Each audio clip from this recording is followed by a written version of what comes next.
Yeah, it's 7, right? But we're not streaming yet, are we? You just did live. Okay, I just wanted to mention something to people first before we stream. If you could disable it, or I can turn off my mic or something.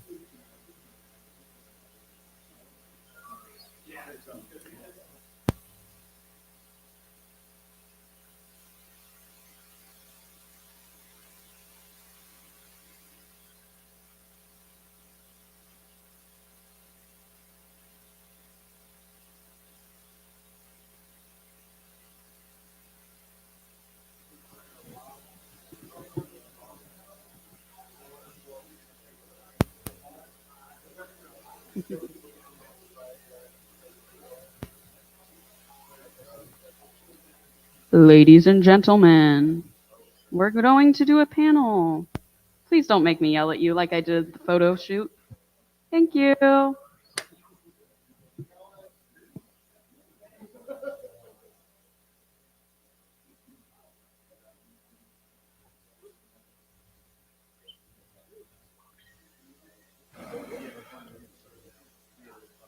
I have to. 1 second. I have to.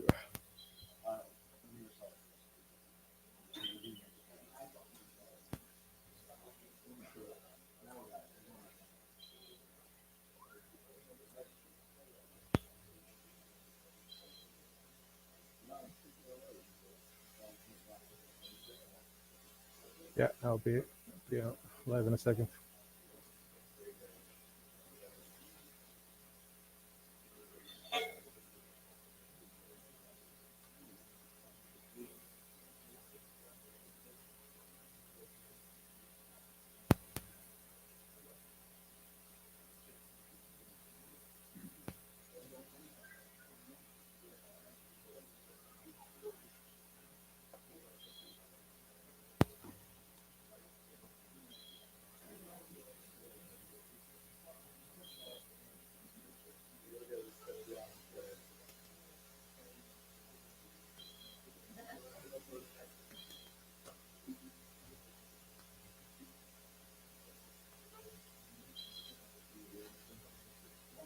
Okay. You're good. Yes. Sure. Why not? I've got it. Hey, everybody. Welcome back from dinner. This is Mimir. You may not know who he is. If you don't, you closet. That's awesome. No, Mimir is excellent. He is going to talk about BDX the bone. This duckling droid is really cool, and I am really looking forward to hearing about it. How it works. So thank you. All right. Thanks, guys. So I'm in a small group of people who got duck fever. So I just want to mention some of the. It's a Mr. Badley printed droid project with all the designs, and it's headed up by Alec Muir.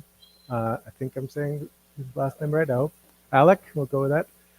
And these are some of the people in the group here and what we have been doing.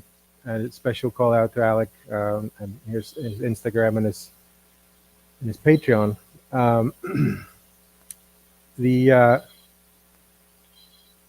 So I was going to do the duck animation first. Let the in case it runs a little long and we don't run out of time, because we have to start with a duck massage. The motors don't remember their position. We thought that they did, but it turns out they don't. So we have to lay him down, and then we have to articulate all the joints.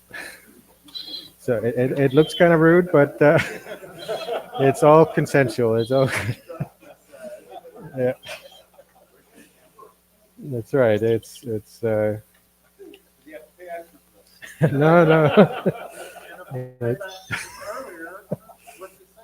That's right. Right. So it's recording the motion because right now the software has detected that some of the motors are out of alignment and it refused to do anything. just as a safety feature, because otherwise one leg might work and the other one doesn't. So I had noticed this before because I was always starting with this part anyway. So then we were able to save the limits, and then we noticed this that it.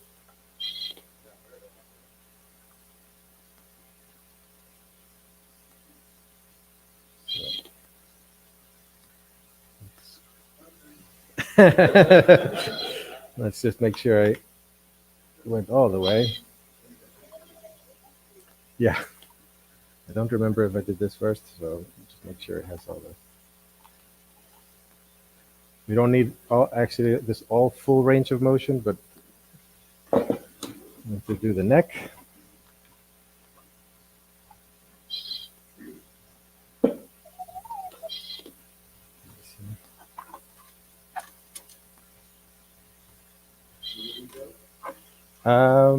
Yeah, that might be good if get a little. Actually, I got him in place. Yeah, tilt him up. Grab the back of the head. All right, now I got to do the same thing for the head. Check if the feet are moved. So it goes up.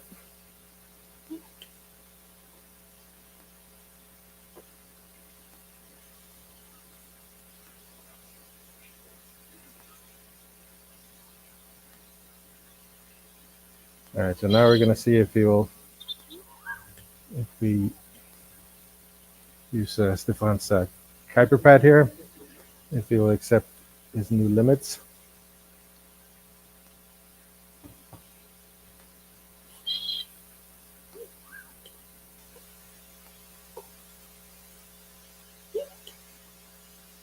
Okay, of course. Possibly.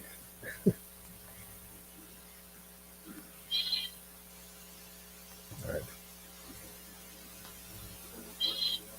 All right. We may have to do this again. Is that okay? Let's give it a shot.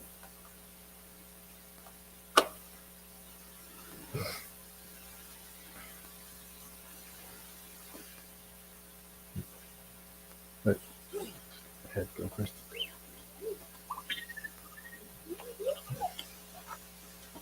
Maybe it'll go faster if you do the other leg. Oh, okay. So just up.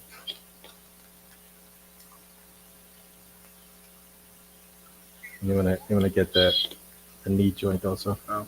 So knee joint needs to go. Yeah, toes.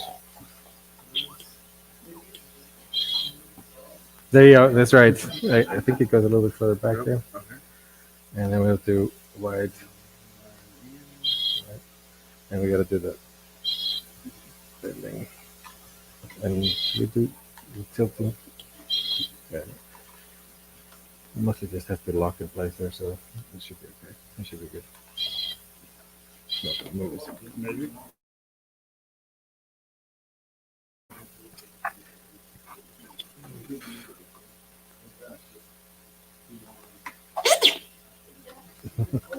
Get you guys in. Yeah, okay. All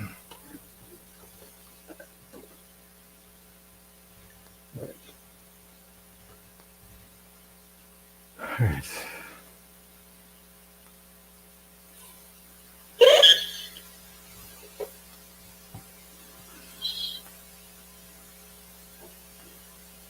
No. All right.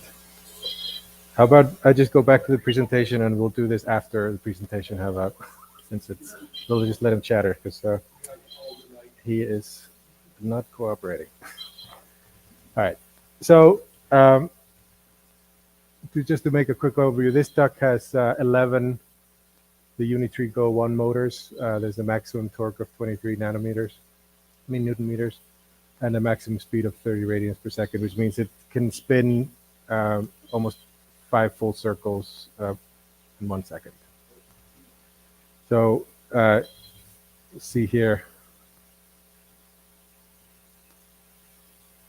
he can. This is actually slowed down because he can give a good kick.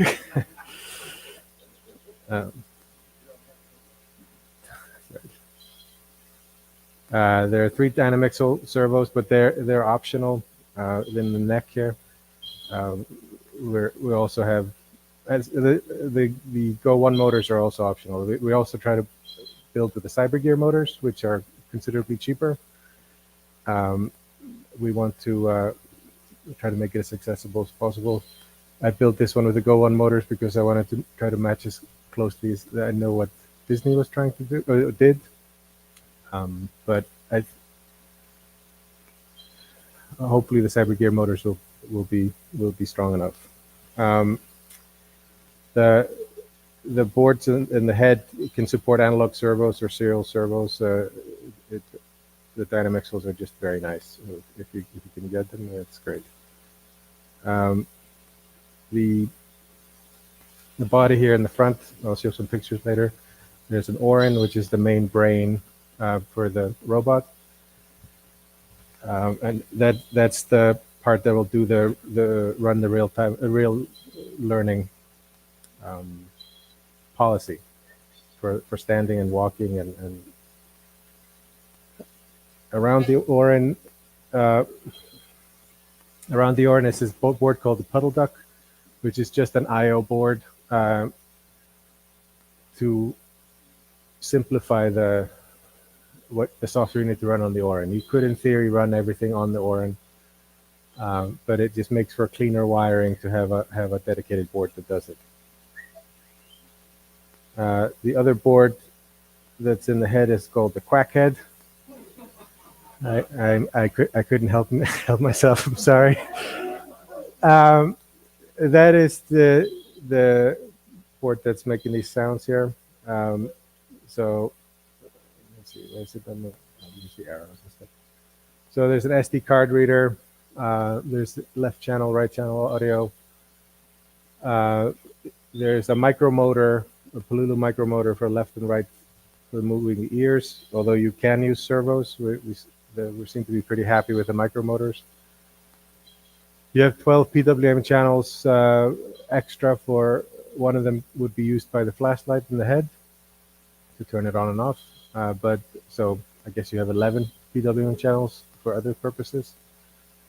There's the servo regulator, which is either 7 volts or 12 volts, depending on the servos you're using. And there's a 5-volt regulator here on the other side. You can be, if you are using 5-volt regulators, 5-volt servos, for example, for the ears, you could take power from there. And up front, there's 2 SPI headers for if you want to use LCDs for the eyes. Or what I do is I have this basically NeoPixel ring with a mirror in the back. I like the depth effect on it, but and then finally there's an ESP32 with 16 megs of flash and 8 megabytes of PS RAM, and that has sound files stored in flash as well as the SD card, and uses the extra PS RAM for sort of speeding things up. So these are just sort of pictures of the process where when I going through assembling the duck. And it gets his both legs, and you know the frame was evolved over time by Alec. The frame design is this is an example of the power in the motors. He got restless leg syndrome. And tapped his leg so fast that the legs broke off. After that, I put a padding on the table he was standing on to at least absorb some of the shock, and added more infill.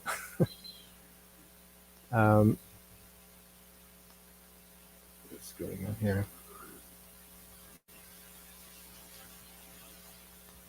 This is without any power applied to the motors. They're very loose. So if you cut the power, he's instantly going to collapse.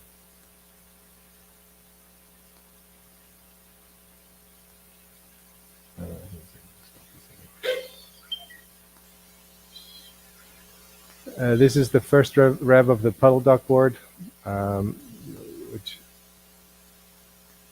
it's just the RS485 channels for the motors. Oh, yeah, it's just the motor's just spinning. Not too exciting, I think. Right.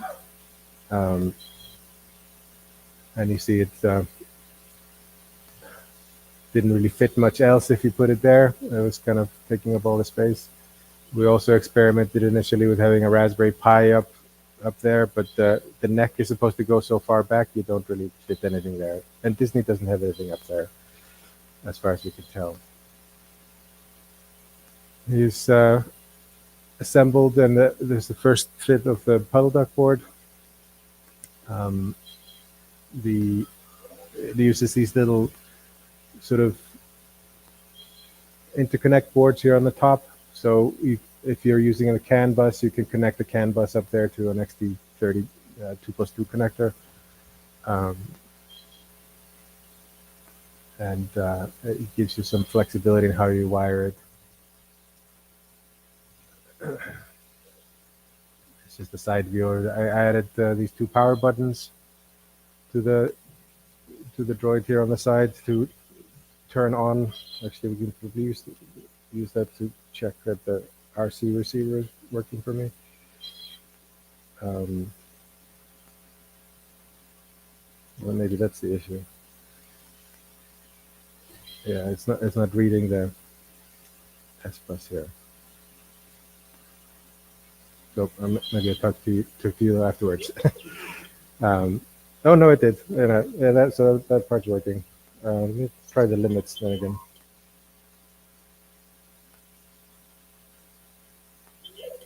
Okay, now it's stiff. So let's do the.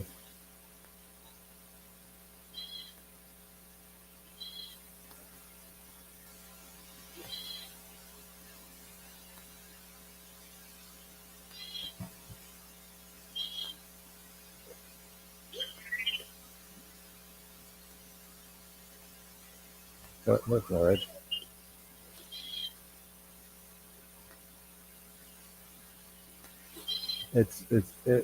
I'm using that mini RC receiver, and I think it's just having problems receiving. So when we go, we'll do the duck massage again. I think we didn't do the head fully, so the head didn't move correctly. All right, so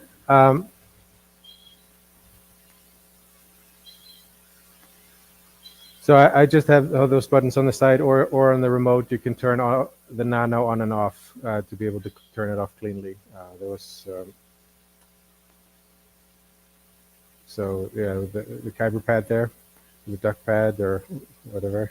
We'll have to have a vote on what the best name is.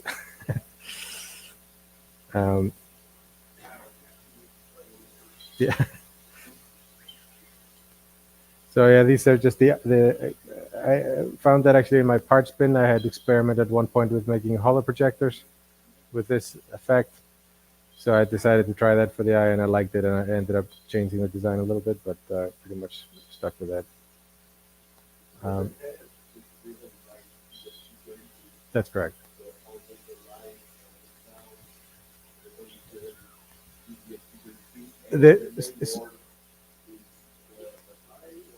The main board is the teensy.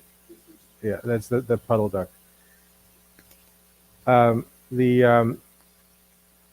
But it's connected. It sits on the RS485 bus, and it just pretends to be a servo.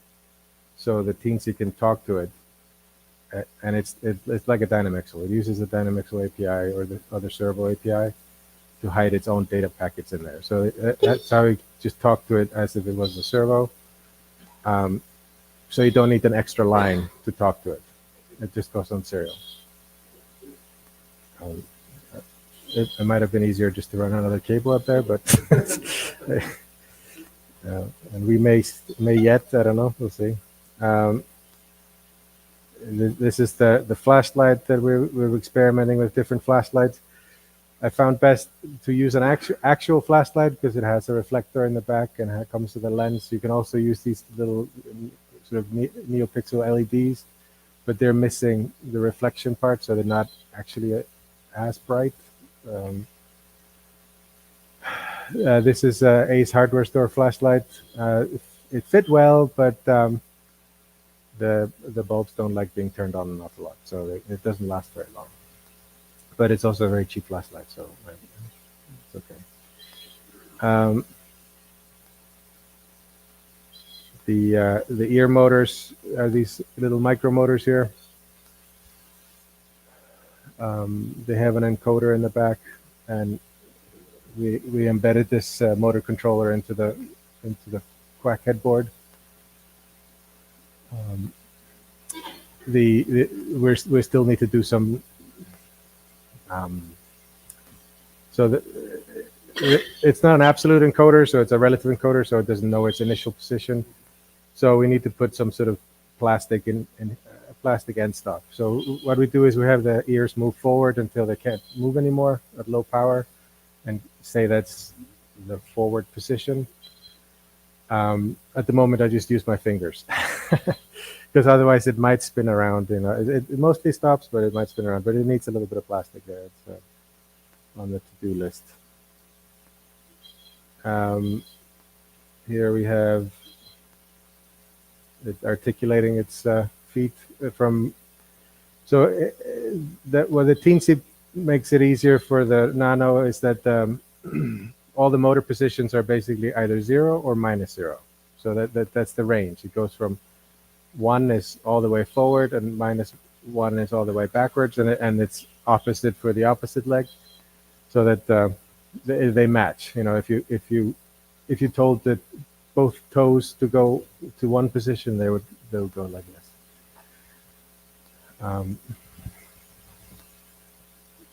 Which matches, I'll get into i6Sim in a little bit, but that's what matches what the simulator does. It thinks of it either as from -0 to 1.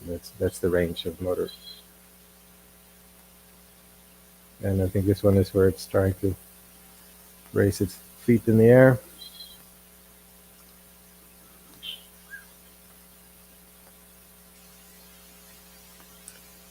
And this is where I started assembling the head. For the longest time, I didn't have a head on the duck, and but it is kind of integral to the motion that to take account of the head position. And so let's see, this is no, it's just a static picture. Never mind. So I was going to talk briefly about the environment we're using. It's called i6Sim from NVIDIA, and Alec and Ethan have been instrumental here setting that up. Alec made the model here of as he did of everything here.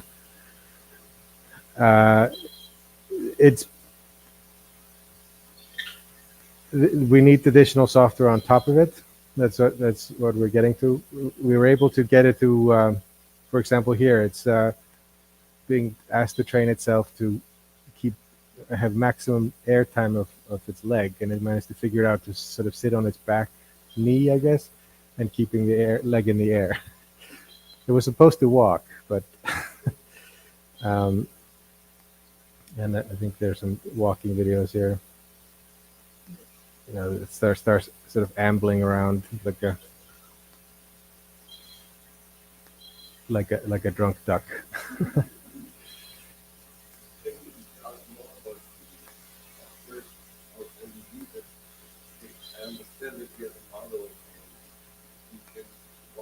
Yeah.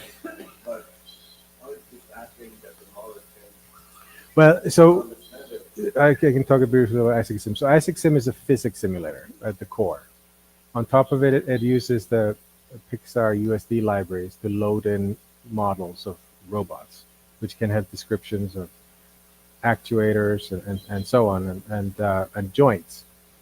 And you can each actuator you can give it torque values and stiffness and those kinds of properties, and it will change the behavior of the robot if the stiffness is set too low, and it's just going to be super springy. You know, you move the motor from one end to the other, and the thing is just going to jump in the air.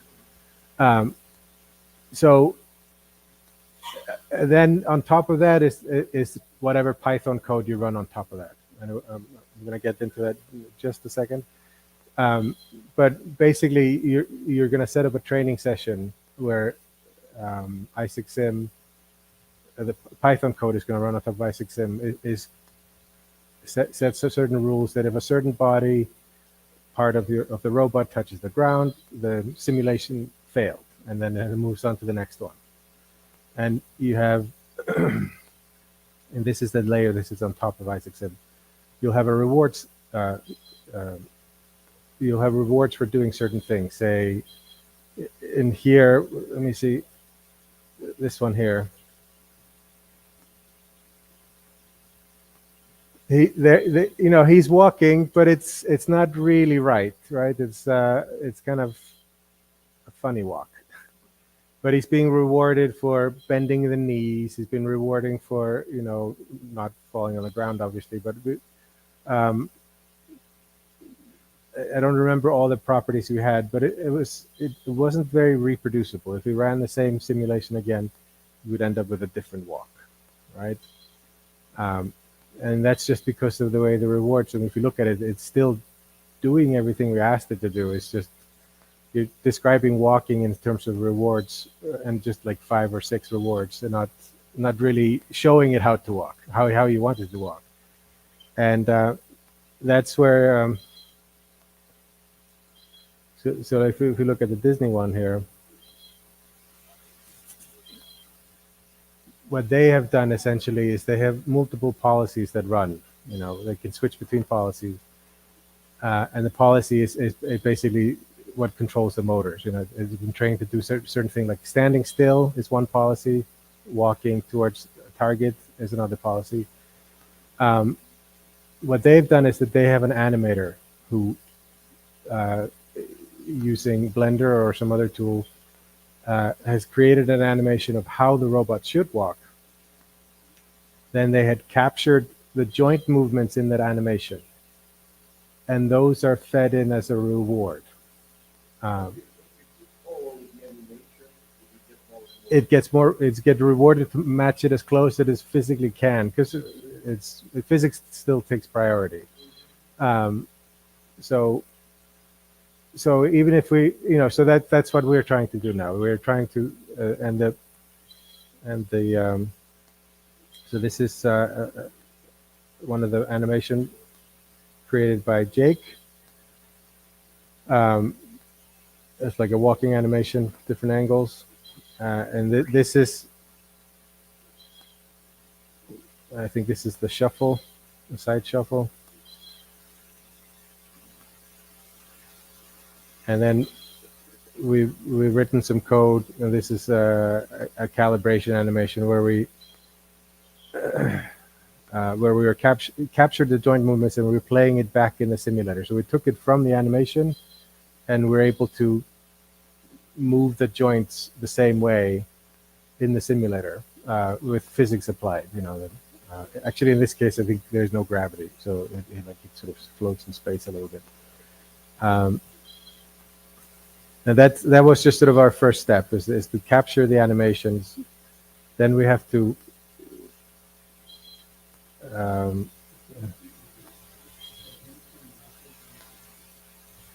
no, they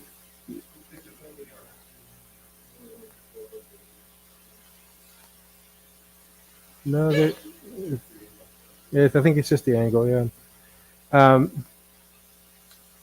So we can also, in the simulator, we can create animations sort of programmatically and see if they're at least possible in the simulator. Where is this playback here? So.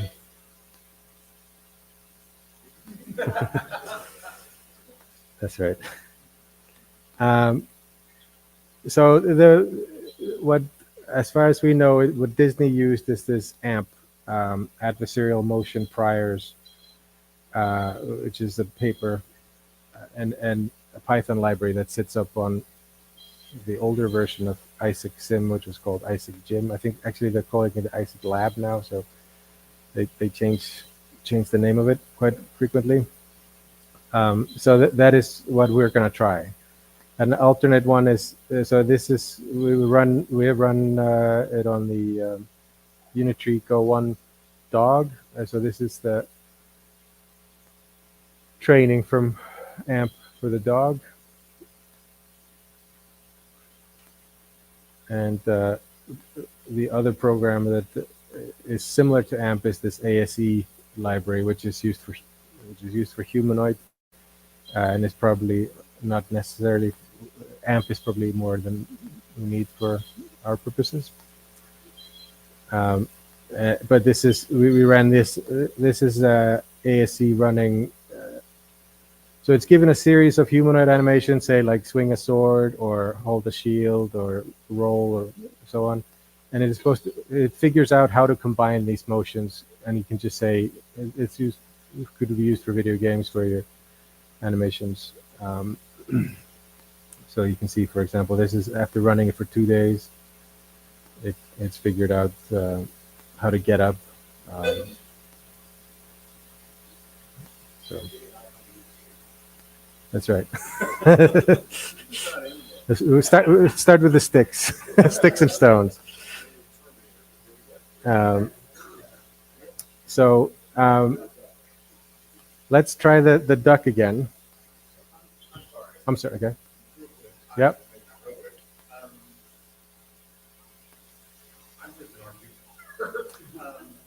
Yep. So my understanding that you basically creating a base animation of what you want it to look like. Yeah. But then you're feeding that into a machine learning program and then letting it learn literally itself how to walk and then translate that into Yeah. code and make them live in the real world. Is that It sums it up pretty much, but I can. Right. So the machine learning is going to end up generating a file, a policy file, or a policy. They call it a policy. It's just a neural network that, given input, it'll generate output. And the output is motor precision in this case. Right. It doesn't really. It's really just a very specialized algorithm that the computer figured out how to do, right? in a nutshell, and it's not necessarily going to be exactly the same if you run the simulation again, But if you get the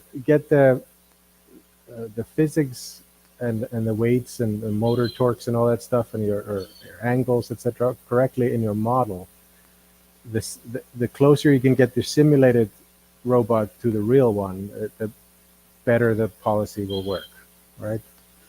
So, but there's always very, yeah. The other key is some randomization, right?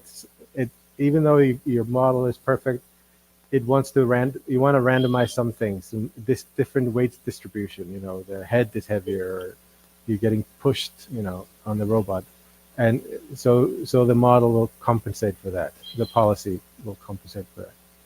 But the policy is basically the routine that runs and says, given this input, like the IMU, or it says I'm standing level, and I'm supposed to stand or I'm supposed to walk. What's the next action? That's pretty much all it does.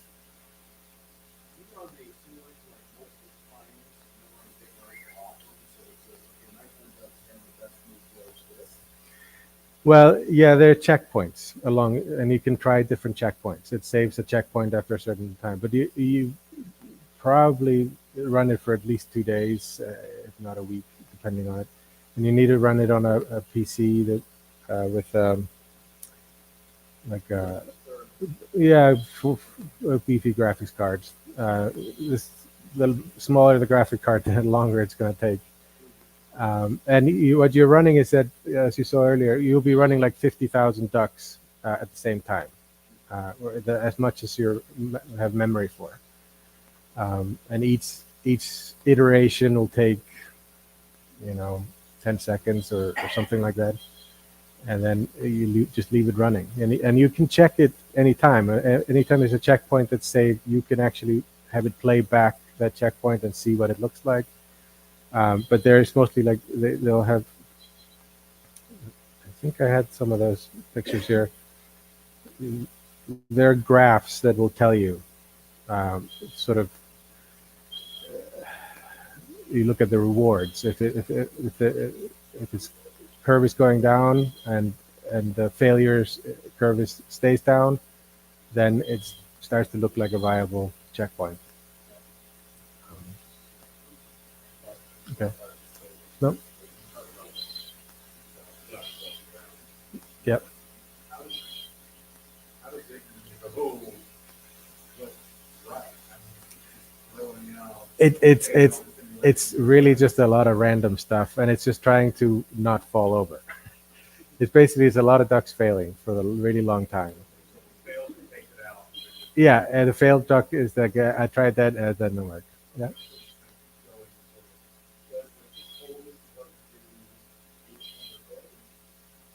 Until as the other ducks will start to pick up on it, because it will pick up on what was successful, and it will sort of evolve from that. Well, it's you end up with one policy, right? That's a successful.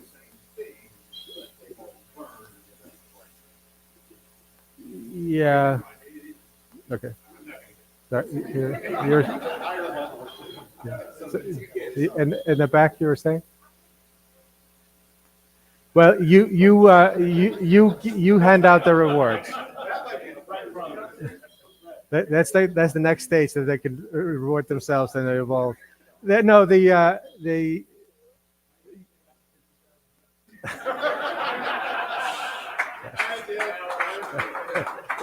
so, fair enough. It's getting late. Yes. Yeah. So, in the basic training where we had the earlier with the drunk ducks, we were deciding what the rewards were, and there was only like 10 different rewards. I don't remember the exact number. It was a low number of rewards, and it was things like, for walking, you need to bend your knees. So you need to, if your head touches the ground, then it failed, and that kind of stuff. So you had plus and minus rewards, and some things could be rewarded more, and other things could be rewarded less. And I think I had a video here where let me see if I can find it. It wants to get the maximum reward. Yes.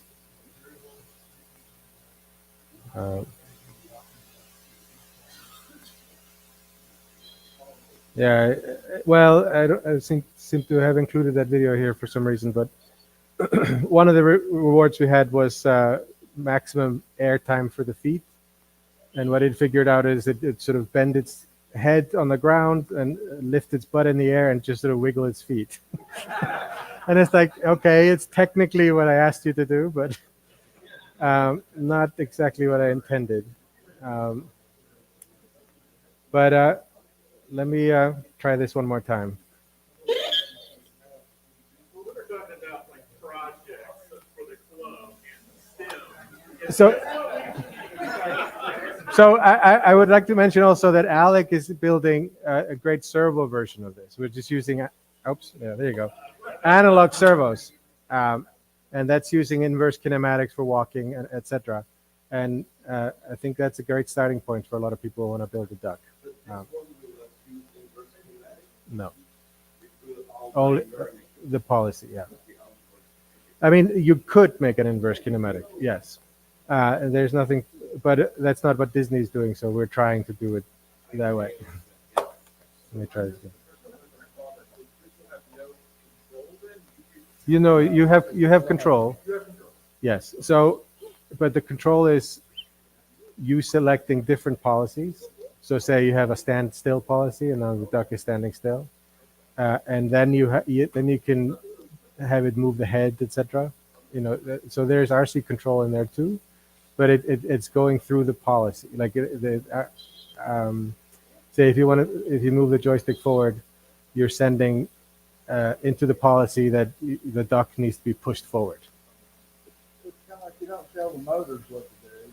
You just tell it to go forward, and it goes forward. Try it one more time. So, so I like to straighten out the leg at the top. Yeah, and then I bend it backwards with the knee. All the way. Okay. Yeah, So it goes right there. and then toes, In, and we gotta do the hip. out. Yep. It just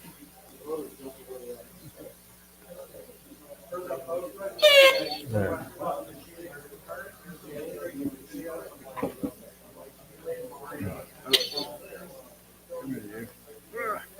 All right, all right. Let's lift up the box here, center, Oh, okay. and move the legs a little bit forward. It's a bit easier that way. Oh, come on. Whoops. Yeah, that's okay. Doesn't have to be perfect. Yeah, I know.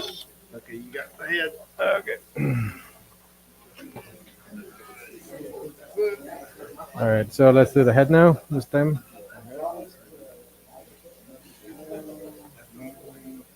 Oh, we lost the antenna.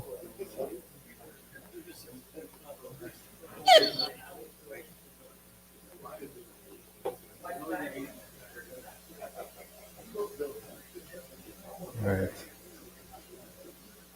Working? Yeah. Oh, yeah. I want to mention that one.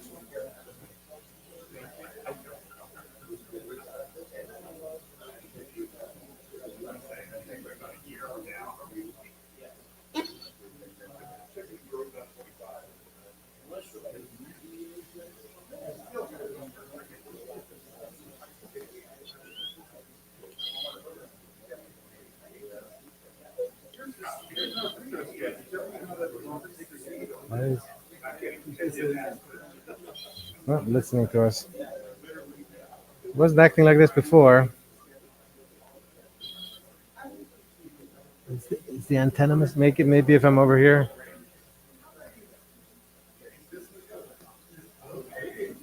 I thought I got stiff from that. Hmm? Maybe that's just.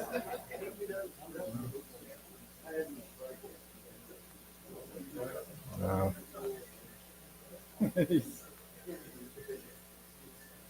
I think it's. So let's see if we can see the RC signal by turning on the nano. Yeah, they should. Yeah,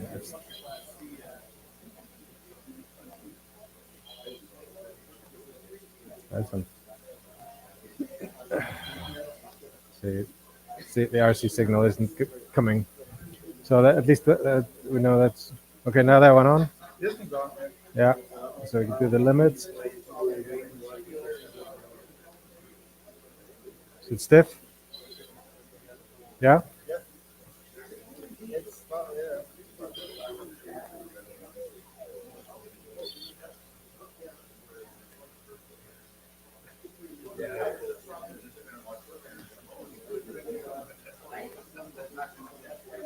Yeah, and I need to switch out that little receiver, especially because the antenna is missing on it. You know.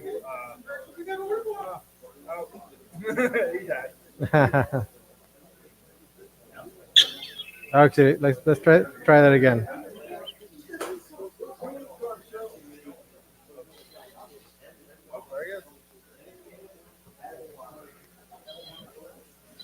Oh, there he is. Yeah. All right, so let's try it. Stiff. Is he? He's not stiff. Yeah, he's not stiff. Let's let the other foot.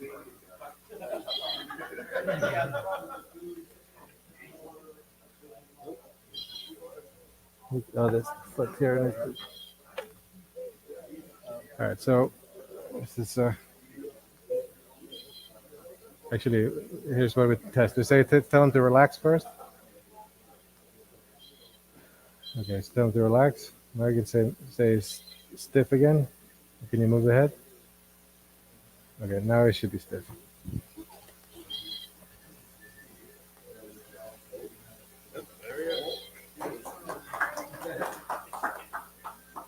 And now,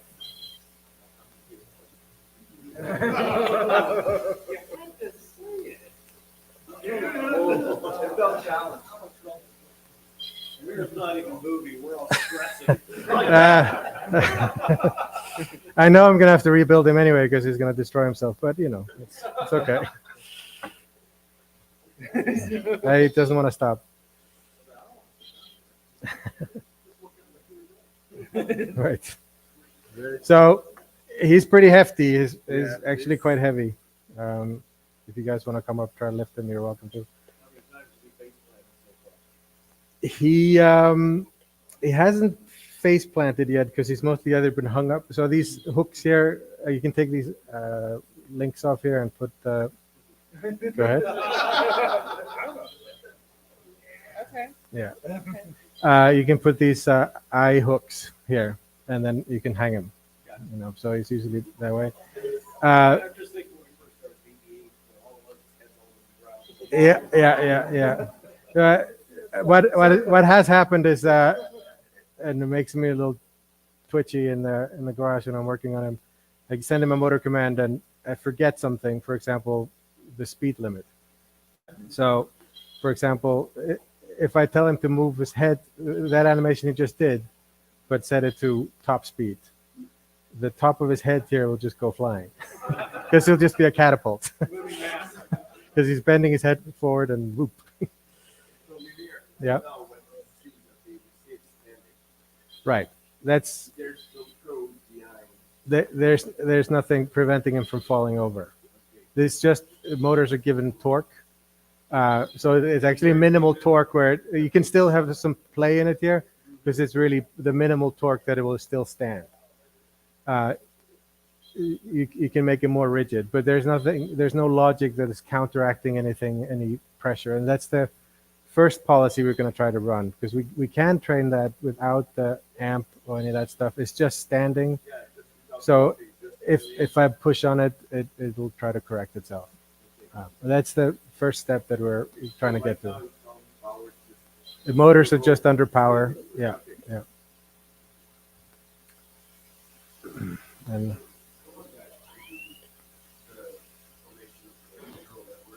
yeah.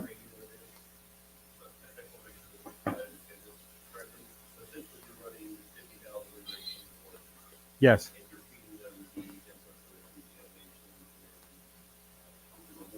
Right.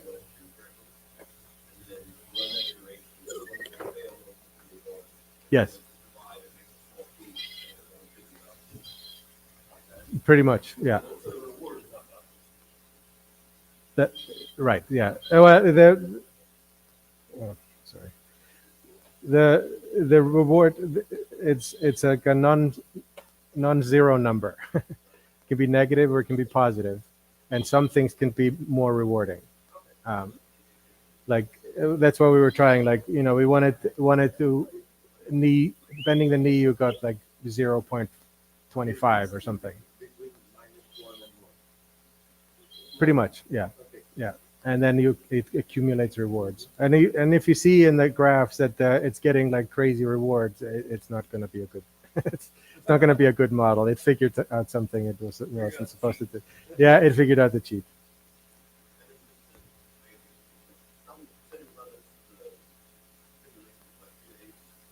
Yeah.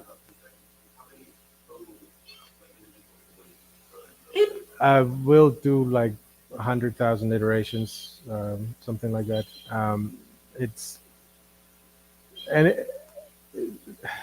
So when you're using like AMP, each iteration is starting to get closer to a minute, or 30 seconds at least, because there's just more it has to do to calculate. And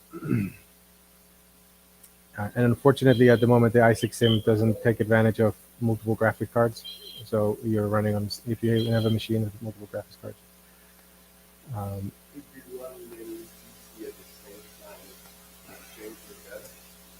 I don't think they would share any data between them. So you can run multiple training, but they would be sort of independent, But you could train different models, like you had one for standing and one for walking, etc. Um, but we're all learning as we go along. We're not actually robot people. We're just pretending to be. Yeah, I'm just saying we're not. We didn't go to school for this. So that kind of how you do it is you say, okay, for the next 3 days, we're just going to simulate taking one step. So it kind of gets that perfectly, okay, for the next 3 days, we're going to practice sitting, or whatever. Yeah, I think we're gonna start with a simple animation, something like that, where it's trying to get it to move its head or something in a certain way that. But we still have to get AMP running in Isaac Sim. It runs in the older Isaac Gym. That's also an option to go back to Isaac Gym. I believe Disney used Isaac Gym in the beginning. Now they have advanced beyond that. But that's all conjecture. We don't know exactly what they're doing. So right now, No, so right now it stinks. That's, it only stands by stiffening the motors. Right. so using what model? There's no model running at the moment. We haven't gotten to that part. We've only done that on the desktop, where we're running a simulator. We haven't actually put a policy on the robot. They call that sim to real. That's the process where you're getting the simulator to real. So you will make the policy, Yes. and there's already a driver made. Well, so there is this ONNX, which Microsoft makes, which is you can save the policy in different formats, but we're saving it in this ONNX file format. And there's Microsoft has a GitHub where they have code that runs that, and you could run that. You don't have to run that on an NVIDIA chip. It is accelerated to do it, but you could run it on a Raspberry Pi. You could even run it on a microcontroller like a TeamZ, if you can fit. The more variables you have, the more memory you need. So no, the plan is to run it on the Nano, on the Orin, NVIDIA Orin. Then we would send a command to the CPU to board the right thing. Yes, we're just making it for the Orin so that the motors just look like a USB port, where it just says, motor 1, motor 2, motor 3, and it doesn't have to worry about anything. Yeah.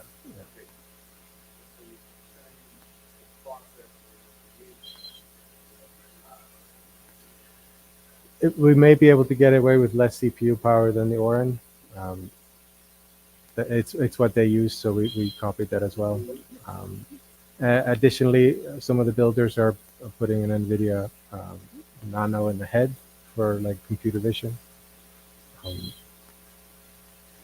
and that's a future. I believe Disney is also experimenting with that, where they had autonomous or semi-autonomous with computer vision. Yes,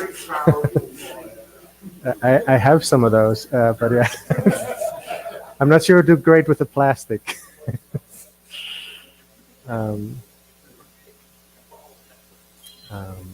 Yeah. Is there any other questions? Yeah. So if you're doing the exercising the legs with final limits, you program a routine that just runs kind of Right. hard stops to find those limits instead of having to do it manually. Yeah, so that's what we think we'll have to do, is that either have it start from the stand, and this is like sort of the 0 position, and it just knows that it's been told that the motors can move this many degrees in each direction, or have it like Unitree has their dog starting on the ground, and then it stands up, and that's how it sort of calibrates its motors. It didn't on it. I mean, this is all pretty new, but a few days ago it didn't seem to be necessary, because the motors seem to remember their position, except not all of them do. So when we started saving, because if I saved it on my desktop, it would start at the same position each time I powered up the motor. But that's not the case. The motors are all relative anyway, and the encoders are all relative. So I believe they're Hall sensors, where they're just basically counting as it goes past the magnet. Um, so maybe if there's a slight movement, if you move the head or something, you generate just enough current to activate that. I'm not sure why only some of the motors go out of alignment, but so yeah, we'll have a startup routine for it. So, so usually if I remember correctly, they're underneath, like up here, right? The Unitrigo motors, No, no, the Disney, yes, yeah, they just over last year, right? yeah, something like that. Kind of some ordinary, by the way, in 15 months, what do you think for getting a walking first version? Well, in the software business, we always say 2 weeks. How many 2 weeks?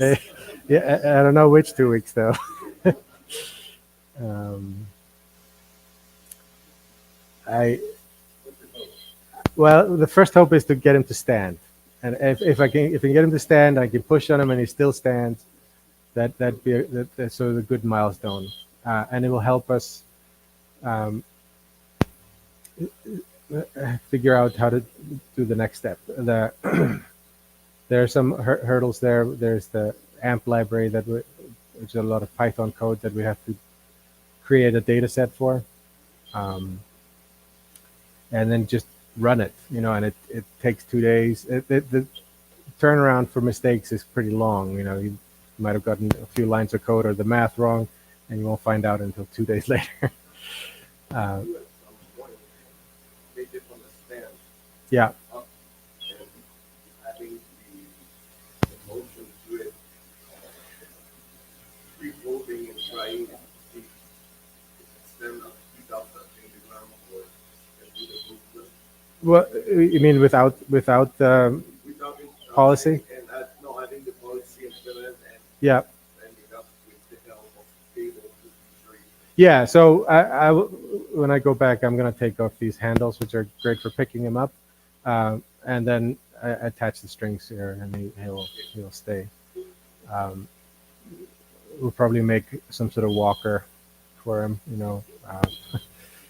so that he doesn't fall over. That's pretty much, yeah. Um, there's lots to do. And as I said, Alec is going to be ahead with a servo version because he already has that sort of walking. So that's I'm pretty sure he'll be ready to release that soon. Or I actually don't know when. Huh? I've seen he has posted some on Instagram. Yeah, with IK standing up, etc. And the servos act differently than the Go motors. They're stiffer, so they kind of almost stand on their own. I mean, as more plastic gets on the outside and weight, then it starts to sink down. But they're sort of just naturally stiffer than these. They do, yeah. There's lots of benefits there. But you need the springiness for it to look natural, like Disney does. When you have it over actuated, it's always going to be sort of robotic.